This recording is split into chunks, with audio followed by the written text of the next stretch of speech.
নমস্কার। যাদের কথা কেউ বলে না চ্যানেলে আপনাদের স্বাগত জানাই। আজকের যে গল্পটি আমি আপনাদের শোনাবো একটু ভিন্ন ধরনের এবং এর পাঠের ভঙ্গিও ভিন্ন। আশা করি আপনাদের ভালো লাগবে। গল্পের নাম ও রচনাকার গল্পের শেষে আমি জানাবো, তার আগে মন দিয়ে গল্পটা শুনুন। অনেক দিন পর তোমাকে আজ বাসে দেখলাম। আনমনা হয়ে বাসের জানালার সাইডে তুমি বসেছিলে। আচ্ছা, তুমি এত আনমনা কেন? জানালা দিয়ে ঢোকা বাতাসটা তোমাকে বিরক্ত করছে কেন এত? তুমি বারবার নিজের অজান্তেই নিজের মুখের উপরে আসা চুলগুলোকে সরিয়ে দিচ্ছিলে বাঁ হাতে করে। আমি বাসটার সামনে দিকে ছিলাম, তুমি আমাকে দেখোনি, আমি তোমাকে দেখলাম 10 বছর পর। তুমি কেমন একটু মোটা হয়ে গেছো, কিন্তু তুমি ঠিক সেই আগের মতোই সুন্দরী আছো। আজ তোমাকে দেখে আমার সেই পুরনো ডায়েরিটা নিয়ে আমি আবার বসে পড়েছি। আচ্ছা, মনে পড়ে এই ডায়েরিটা তুমি আমাকে ক্লাস 12-এ দিয়েছিলে। আমি জানি তোমার মনে নেই। ক্লাস 6-এ আমি তোমাকে প্রথম দেখেছিলাম। আমি তখন ক্লাস 8। তুমি জানোই নি আমি তোমাকে দেখছি বলে। বিভিন্ন কারণে আমি ক্লাসের বাইরে আসতাম। তুমি স্কুলের সেকেন্ড বেঞ্চের জানালার সাইডে বসতে। আমি বিভিন্ন অজুহাতে ক্লাসের বাইরে এসে তোমাকে দেখতাম। তুমি যখন ক্লাস 8-এ উঠলে, আমার তখন 10। একদিন ভেবেছিলাম তোমাকে আমি বলবো যে আমি তোমাকে ভীষণ ভালোবাসি। বিশ্বাস করো, সে সাহস বুকের মধ্যে জুগিয়ে উঠতে পারিনি। যখন তুমি 10-এ উঠলে, আমি তখন 12। তোমাকে একদিন আমি শোনালাম, এই শোনো, আমি না তোমাকে ভীষণ ভালোবাসি। আচ্ছা, তোমার মনে পড়ে তুমি আমাকে উত্তর দিয়েছিলে তুমি তোমাকে কোনোদিন দেখোই নি বা ভালোভাবে চিনোই না। আচ্ছা, তুমি সেদিন সব সত্যি কথা বলেছিলে। আমি একটু অবাকই হয়েছিলাম। আচ্ছা, এটা মনে পড়ে তুমি যখন ক্লাস 8-এ মিড ডে মিল খেতে, আর আমি যখন ক্লাসে 10-এ পড়তাম, আমাকে তখন মিড ডে মিল দিত না, কিন্তু তোমার খাওয়াটা দেখতে আমার ভীষণ ভালো লাগতো। তুমি যখন বন্ধুদের সাথে বকবক করে কথা বলতে, আমি শুনতাম দূর থেকে দাঁড়িয়ে তোমার কথাগুলো।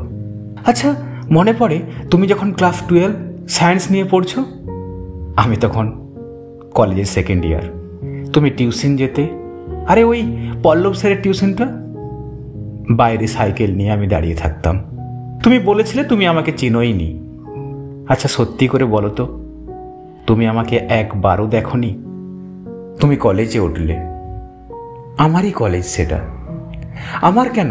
আরে কলেজটা তো সরকারের। তুমি এলে আমার কলেজে। আমার তখন কলেজ লাইফের লাস্ট ইয়ার। আমি কি যে খুশি হয়েছিলাম তোমাকে বলতে পারি না। তখন তুমি একদিন আমাকে ডেকে বললে, দাদা, তুমি আমার পেছনে পেছনে ঘোরো কেন সব সময়? আচ্ছা, তুমি কি জানতে না আমি কেন ঘুরি তোমার পেছনে? তাহলে এই অবান্তর প্রশ্ন কেন করেছিলে?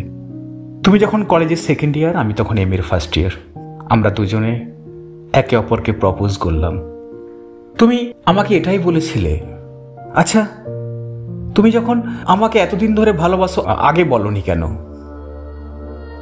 আচ্ছা, তুমি কি একবারের জন্য বুঝতে পারোনি আমি তোমাকে কতটা ভালোবেসেছি? তোমার কলেজ শেষ হলো, তুমি আর পড়াশোনা করলে না, তুমি একটা কম্পিউটার কোর্সে ভর্তি হলে। আমার এম এ কমপ্লিটের পর আমি টিউশন পড়াই তখন। আচ্ছা, মনে পড়ে যখন আমি তোমার সঙ্গে একদিন পার্কে দেখা করতে গিয়েছিলাম, আমি সিগারেট খেয়ে গিয়েছিলাম। আসলে বেকারের যন্ত্রণা তো, একমাত্র সিগারেট একটা সঙ্গী থাকে যে সবসময় কাছেই থাকে। তুমি আমাকে সেদিন কত বকেছিলে, তোমার মনে আছে? তুমি বলেছিলে তোমার মুখে এত সিগারেটের গন্ধ, কেন খাও এসব ছাইপাস, এগুলো তো তোমার ক্ষতিই করে। তোমার বলতে ভালো লাগতো, আর চিরকাল আমার শুনতে ভালো লাগতো। তুমি যখন বলো, আমি তখন মন দিয়ে শুনতাম। তুমি কি বলছো সেটা আমার কাছে কোনো ম্যাটার করেনি, কিন্তু তোমার বলার ভঙ্গিটা আমাকে ভীষণ আপ্লুত করত। তুমি হাজারো বকলে আমাকে, কিন্তু সেই বকার মধ্যে এত মিষ্টতা ছিল তা আমি আজও কখনো খুঁজে পাইনি। তারপর আমার মা মারা গেল। তোমার সঙ্গে দীর্ঘ 20 দিনের একটা গ্যাপ। 20 দিন পর যখন আমি তোমাকে ফোন করলাম, তুমি শুধু বললে একবার দেখা করো তো, একটু দরকার আছে। সেদিন তুমি আমাকে শোনালে তোমার বাড়িতে নাকি তোমার দেখাশোনা শুরু করেছে। তুমি আমাকে বললে তোমার এই দেখাশোনা হচ্ছে নাকি কোনো ইঞ্জিনিয়ারের সাথে। আরে ইঞ্জিনিয়ার কেন, ইঞ্জিনিয়ার, ডক্টর, যেই হোক না কেন, সে তোমার উপরে পাগল হবেই।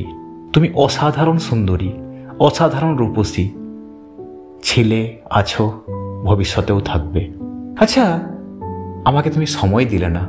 বলো, আমি টিউশন করি, আমি বেকার, তাই তুমি তোমার বাবার কাছে বলনি আমি তোমাকে ভালোবাসি। হয়তো লজ্জায়, ঘৃণায় বা ভয়ে, তা আমি জানতে চাই না তোমার কাছে।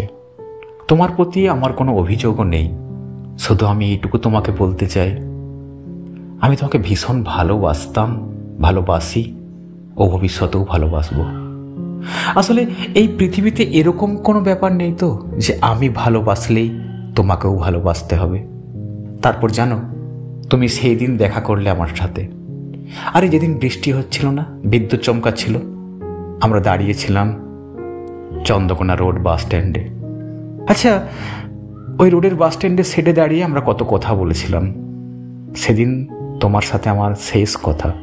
তুমি আমাকে বললে আর হয়তো আমাদের দেখা হবে না, আর হয়তো আমরা একে অপরকে পেলাম না, কিন্তু তুমি এটা বললে না তুমি সত্যিই আমাকে ভালোবেসেছিলে কিনা। আচ্ছা, এই দিনটা মনে পড়ে, আমার জীবনের সবচেয়ে কালো দিন জানো। তোমাকে খুব সুন্দর লাগছিল সেদিন, বাইরে প্রচুর মানুষ এসেছে, তুমি একটা হলুদ টকটকে শাড়ি পরেছ, গালে তোমার হলুদের আলতো ছোঁয়া। তুমি সবার সাথে হেসে খুশি কথা বলছিলে, সবাই তোমাকে হলুদ মাখাচ্ছিল, বাইরে উলুধ্বনি। তুমি এটা কোনোদিন দেখেছিলে জিজ্ঞাসা করে যে আজকে তোমার বাড়িতে কত লোকের সমাগম, কত মানুষ এসছে, কত সুন্দর সুন্দর গান বাজনা হচ্ছে, কিন্তু কারো যে হৃদয় ভেঙে গেল সে খবর তোমার ছিল তোমার কাছে? থাকেনি না? তুমি তো বেশ মজাই করছিলে। আসলে তোমাদের বাড়ির রাস্তার উল্টো দিকে যে পান দোকানটা আছে না, আরে নবীন কাকুর পান দোকান, বাইরের বেঞ্চে বসে আমি তোমার ঘরের দিকে হা করে তাকিয়েছিলাম। মুখ থেকে জ্বলন্ত সিগারেটটা আমার একবারের জন্যও নামেনি, আর কেউ আমাকে বলেও নি এত সিগারেট খাচ্ছ কেন, শরীরের ক্ষতি করবে যে। তোমাকে সুন্দর লাগছিল জানো, দুটো হাতে মেহেন্দি মেখেছ, সুন্দর একটা সরু সরু সোনার হার তোমার বুকের উপরে দুলছে। আমি তো এটা বুঝতে পারছিলাম না অলংকারগুলোর জন্য তোমাকে সুন্দর লাগছে না তোমার জন্য অলংকারগুলোকে সুন্দর লাগছে।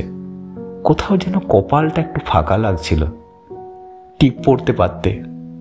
তারপর জানো, আমি সারাদিন সেখানে না খেয়েই বসেছিলাম। তুমি একবার বাড়ির বাইরে এসেছিলে, আমাকে দেখনি, দেখার ইচ্ছাও করনি, ফোন করাও প্রয়োজন মনে করনি। আচ্ছা, সেদিন সন্ধ্যাবেলায়, সন্ধ্যা কেন, রাত্রি 8টা তখন তুমি একটা লাল সুন্দর স্বর্ণচুড়ি পরেছিলে, গায়ে অলংকারে ভর্তি তোমার। তুমি আলতো করে নামছিলে সিঁড়ি দিয়ে, মুখে দুটো পান পাতা দিয়ে চোখ ঢেকে রেখেছিলে। মুখটা আমি দেখবো বলে অনেকক্ষণ ওয়েট করেছিলাম। সকাল থেকে আমি খাইনি, সেটা আমার মনেই পড়েনি। শুধু কেন জানি না চোখগুলো আমার ছলছল করছিল। তোমার হাতের উল্টো দিকের মেহেন্দিগুলো যেন এখন কত উজ্জ্বল, এখন কত নির্মম। তুমি বিশ্বাস করো, হৃৎপিণ্ডের গতি এখন আমার 120 যেন ক্রস করে গেছে। আচ্ছা, তুমি আমাকে ভালোবাসতে একদিনও। তারপর সেই কালো সময়টা এলো জানো আমার জীবনে। তোমার বাড়ির গেটের সামনে সেই নতুন ঝা চকচকে মারুতি নিয়ে তোমার ইঞ্জিনিয়ার। ছেলেটা সত্যিই সুন্দর দেখতে, হয়তো তোমার উপযুক্ত, অনেক টাকা বেতন পাই না, আমি তো 2000 টাকা টিউশন করি। তুমি আমার কাছে কেন আসবে? হাজারো লোক বাজনা বাজিয়ে গান করে তোমাকে নিয়ে যাবে। তুমিও হাসছিলে খুব, মুখ তোমার পান পাতায় ঢাকা। তোমাদের শুভদৃষ্টি হয়ে গেল, একে অপরের দিকে দেখলে। আমাকেও তুমি একদিন দেখেছিলে। আমি হয়তো অতটা ভালো হয়ে উঠতে পারিনি। গল্পের পরবর্তী অংশ পরের দিন। ধন্যবাদ।